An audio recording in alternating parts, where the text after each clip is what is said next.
Last video रे मो hair style रे आपण एते सारा तारीफ करथिले मते जो माने जानि चंती से माने मेसेज करथिले कि तुम हेयर स्टाइल बहुत ही भलो हिची बहुत भल देखा होची बोली समस्ते कहिथिले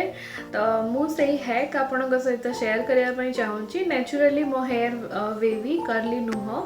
बट गोटे सिंपल हैक जोटा कि मु निजे डिस्कवर करिची आपन हेयर कर्ली करने आपन को किसी भी दरकार नुह। हाँ ठीक कहे शुणिले किसी भी दरकार नुह बस आपन चुटी सफा करने दरकार आइदर कंडीशनर और लिव ऑन कंडीशनर किसी भी गोटे चल हेयर वॉश कर तापर गोटे साइड को आनिकी हल्का रे बेसी फोर्स देवेनी कहीं चुटी ओदा अच्छी तो छिंडी जीव कि स्प्लिट हम तो आप धीरे करके एक्स्ट्रा पानी को बाहर करदेवे तापर पुणी ए साइड रू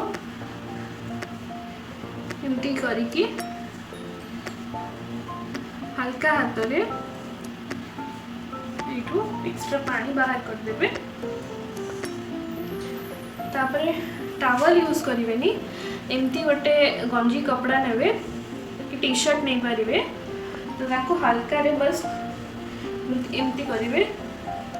तलू एमती करके स्क्रंच करेंगे आपड़ी कंडीशनर ऑलरेडी यूज करिसेंती ठीक अच्छे जदि करना किसी गोटे लिव ऑन कंडीशनर यूज करेंगे मैंने जहाँ कि लगे धोइबा दरकार पड़ेनी आउ पानिया यूज करेंगे ये जगह हाथ रे ही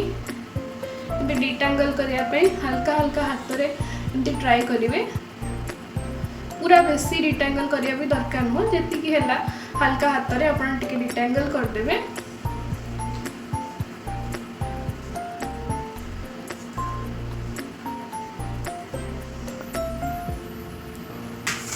डिटांगल कलापर आपको एमती नहीं कि एमती एमती करेंगे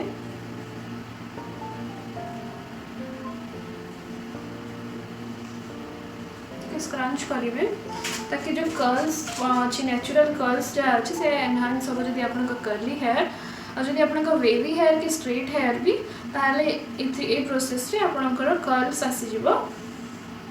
आशा करुँच आज भिडियोटी आपन को भल लगी आमती किसी वीडियो लाइक करंतु शेयर करंतु और सब्सक्राइब करंतु मो चैनल को आउ अन्य टॉपिक रे भी मो वीडियो बनी डेंटल केयर टॉपिक रे ट्रैवल आउ जर्मन रे लाइफस्टाइल विषय रे आपन से सब वीडियो चेक करंतु आ मते जणांतु केमती लागिला।